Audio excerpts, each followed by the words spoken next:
Absolutely.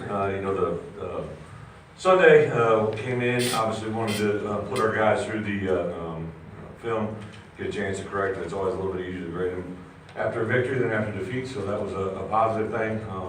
Offensively, we gave the offensive MVP again to TJ, but did recognize several guys, both running backs, both tight ends, both fullbacks.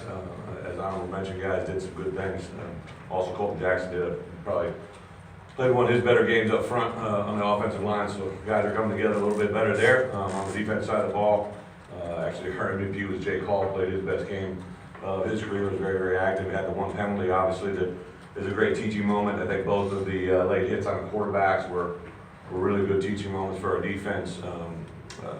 During the course of the game, Jake's wasn't overly violent, but it was a little bit late, and he extended both hands, and that push kind of got the call. And on Sosa's, obviously, at first they interpreted it as a roughing and a targeting.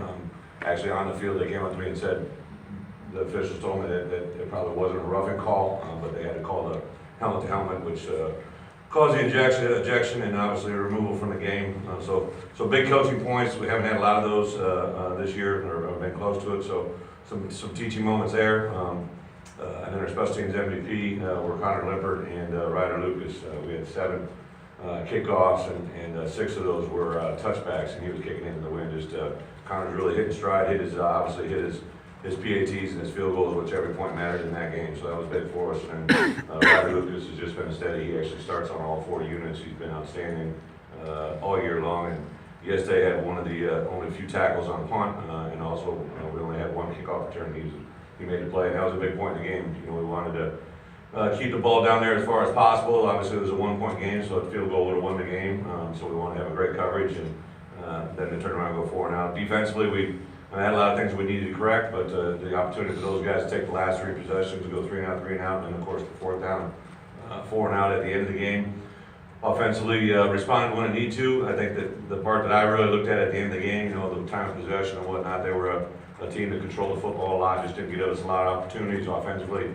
Only had 4 of them in the first half, scored in 3 of the 4, but the defense just couldn't get off the field. And then when we were able to finally get off the field, that's when the game changed and made a few plays. So from an injury standpoint, came out of it pretty healthy. This week we'll get C.J. O'Grady. I think he'll be back ready to roll. Just was really sore the day of the game, as can be expected. DeAndre Coley, who did not play in the game, and Brito Tutt, both defensive backs that do factor in quite a bit because they play on all of our special teams, and they are also reserves that played quite a bit of football for us in our opening games.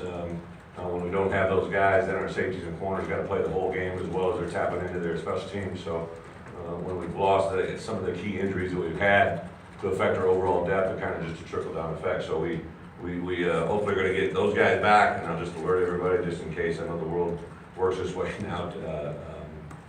Cole actually got his foot stepped on, or his toe stepped on, got an extreme turf toe, so he is in a little bit of a boot, but is fully functional. Shouldn't be an issue for him during the course of practice and preparation for the game, but just a real sore, nothing structural, just a really, really sore bruised toe. So Austin Allen practiced last week, really from Wednesday forward, but he's cleared 100% to go. If we would have practiced Sunday, he would have been there.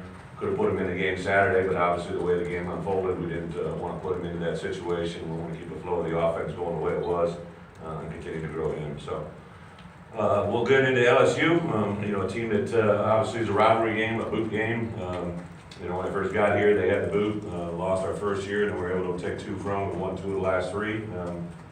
Go back over there and play an 11 o'clock game, national TV. I know our guys will be excited, and hopefully have a great week of preparation. We'll get going tomorrow. We got an early jump yesterday, but it was just film work and preparation. We'll get going on Tuesday with on-the-field work and go forward from there. So open up for questions.